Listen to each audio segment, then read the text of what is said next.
దురదృష్టవశాత్తు తెలంగాణ రాజకీయాలలో గత 2-3 సంవత్సరాలుగా కొంత అవాంఛనీయమైన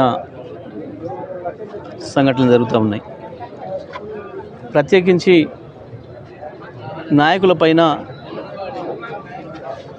అర్థం లేని అసత్యమైన ఆరోపణలు, వ్యక్తిగతంగా వాళ్ళ క్యారెక్టర్లను అసాసినేట్ చేసే పద్ధతుల్లో దుర్మార్గమైన ప్రయత్నాలు చేస్తూ ఉన్నారు. ప్రత్యేకించి రేవంత్ రెడ్డి గారి నాయకత్వంలోనే ఇవి మొదలైంది. వాస్తవానికి తెలంగాణలో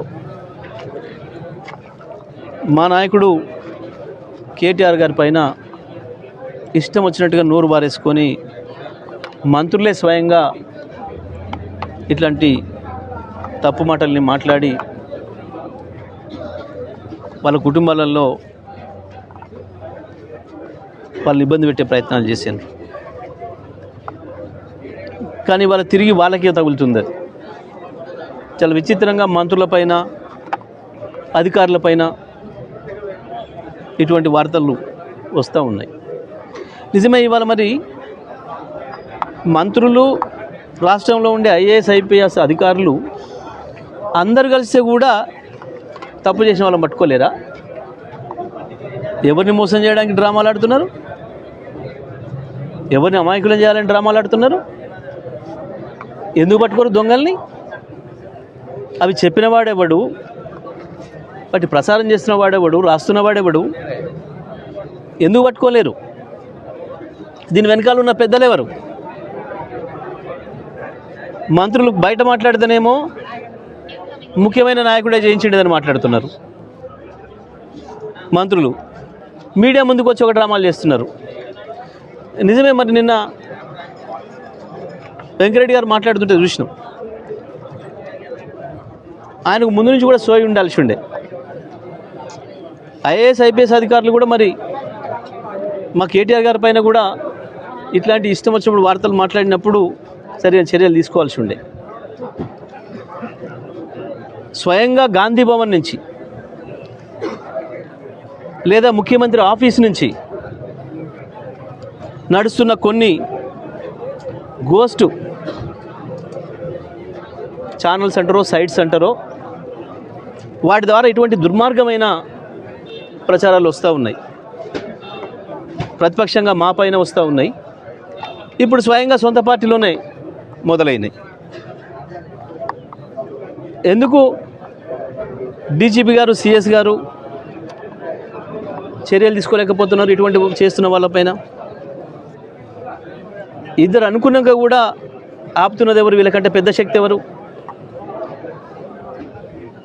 మొత్తం రాష్ట్రంలో ఉన్న ఐఏఎస్, ఐపీఎస్ అధికారుల సంఘాలు నిజంగానే ఇటువంటి వాటిపైన ఉక్కుపాదం మోపి మేము సీరియస్గా పనిచేస్తామంటే వీళ్ళని ఆపేటోళ్ళు ఎవరు? వీళ్ళకంటే పెద్ద శక్తి ఏదైనా ఆపుతుంది అంటే తప్పకుండా వాళ్ళే దీనికి కారణం అనుకోవాలి.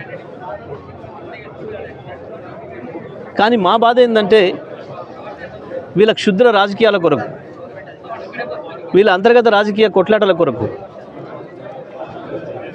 మొత్తం రాష్ట్రం పరువు తీస్తున్నారు, విలువలు లేకుండా చేస్తున్నారు. కేసీఆర్ గారు మా పార్టీ మొదటి నుంచి కూడా విలువలకు కట్టుబడి నడుస్తున్న పార్టీ. మీరు అందరూ కూడా తెలిసి రాష్ట్రంలో గత 25 సంవత్సరాల చరిత్రలో ఒక్కరోజు కూడా మేము వ్యక్తిగతంగా ఎవరిని పేరు పెట్టి విమర్శ చేయలే. కేసీఆర్ గారు ఎప్పుడు అటువంటి అనుమతించలే. కానీ లేనివి సృష్టించి తప్పుడు వార్తలను ఇష్టం వచ్చిన పద్ధతిలో ప్రచారం చేసి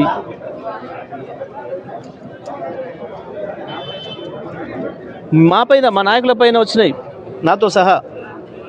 డీజీపీ గారికి విజ్ఞప్తి చేస్తే కూడా, డీజీపీ గారికి పిటిషన్ ఇస్తే కూడా అంతవరకు పట్టించుకున్న సోయి లేదు.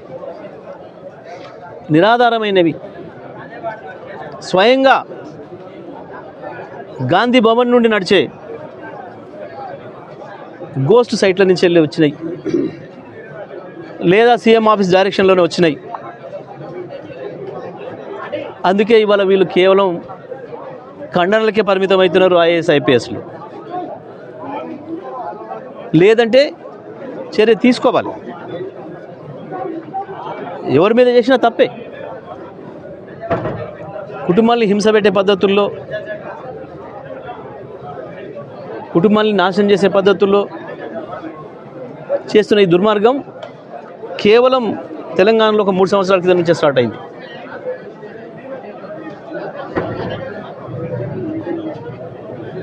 ఇవాళ చివరికి వాళ్ళకే తగులుతుంది. ఎవరు మొదలుపెట్టినరో ఈ దుర్మార్గాన్ని వాళ్ళకే తగులుతుంది. ఇవాళ